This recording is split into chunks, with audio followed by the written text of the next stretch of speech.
y'all, it's your girl Cordy and we're here with Courtside View, and in today's video we're going to dive into the rookies and their debuts, specifically the first round draft picks. So first we're going to start with none other than Caitlin Clark herself, the #1 draft pick.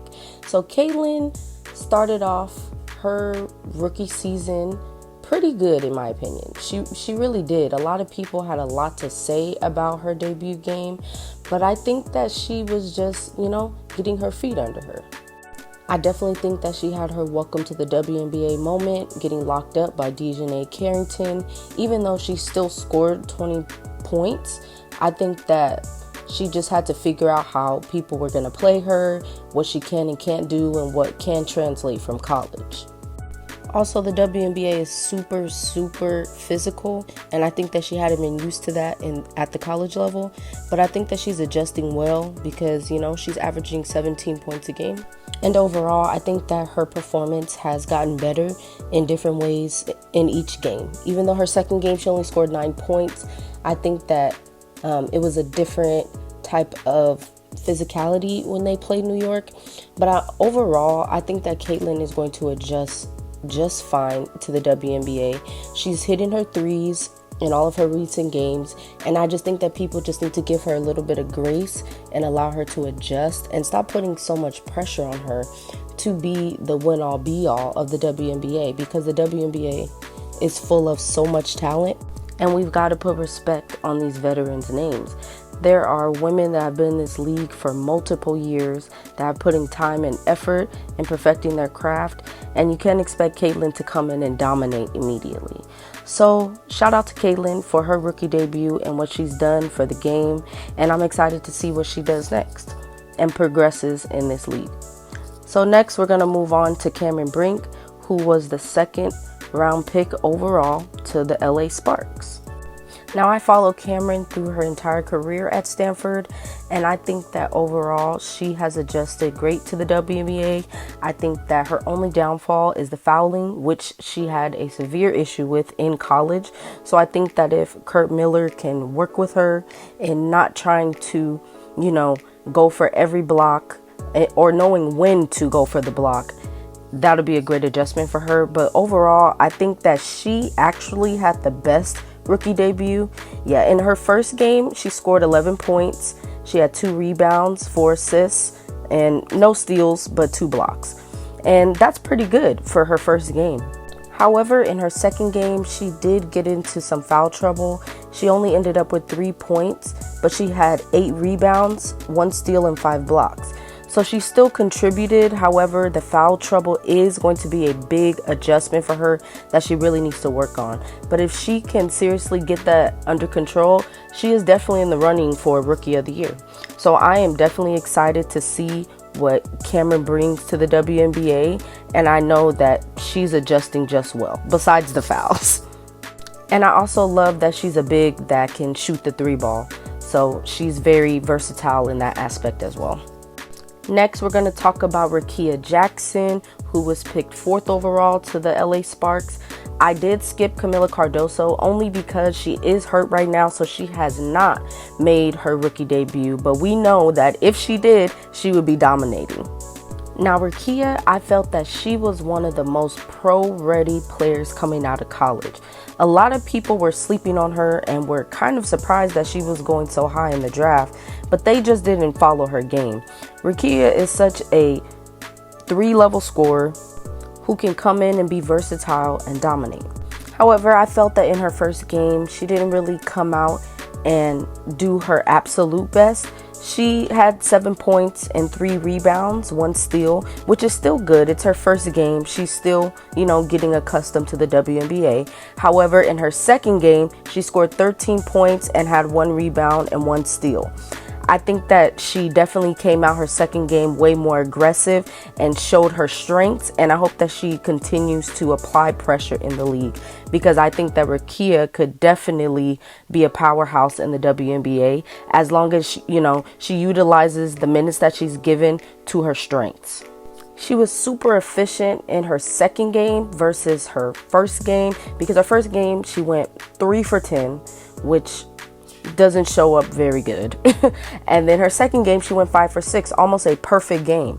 So if she stays with that intensity and continues to make smart plays and take the best shots for her, she's going to thrive. Next, we are going to talk about JC Sheldon, who went 5th overall to the Dallas Wings. And to be honest, I was very surprised. JC went very high in the draft. However, she must have been exactly what Dallas needed. Nonetheless, JC has been pretty quiet in her rookie debut. However, I see her more as a role player for Dallas, doing the little things that they need when they need it. So in her first game, she made 2 points, 1 rebound, no assists, and 1 steal. 2 blocks. That's pretty good. And she only played 9 minutes, so not too bad. And then in her second game, she played 17 minutes. She had 4 points, 4 rebounds, 2 assists, and 1 block. So I think that she's adjusting pretty well. I saw her make a few rookie mistakes when it came to fouling, but I do think that she's adjusting great to the WNBA and the pace of it, because she is a very fast guard. So I think that overall JC will be exactly what the Dallas Wings need her to be, and I'm excited to see what she does in the W. But she definitely hasn't made a huge impact just yet, but we know what she did at Ohio State, so I know that is coming very soon. Next, we're going to talk about Aaliyah Edwards, who went 6th overall to the Washington Mystics. And honestly, I don't see a lot of people talking about Aaliyah Edwards, and I think that she has had a pretty good rookie debut. She's definitely a role player for the Washington Mystics. She gets in there and makes a big impact, in my opinion. Her first game, she had 6 points, 2 rebounds, and 1 block. And I think that she comes in there, gives a lot of energy, and she does what UConn prepared her to do in the W. So I definitely think that more people should be talking about Aaliyah and giving her her flowers. Her last game, she almost had a double-double with 9 points, 11 rebounds, and she had 2 assists, 1 steal, and 2 blocks. So I think that Aaliyah is a really good impact player.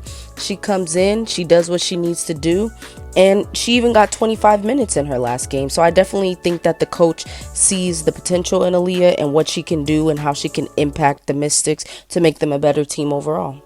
And we already know that UConn produces pro-ready players, and I think that Aaliyah is definitely pro-ready. And I'm definitely excited to see how she dominates the league. Now let's talk about the Angel Reese. I think that Angel Reese has been the most consistent rookie in her first few games thus far. She's averaging 11 points a game. In all of her games, including preseason, she had 13 points, 12 points, 11 points. I think she's doing great in that aspect. She's providing the rebounds, which we know she can do.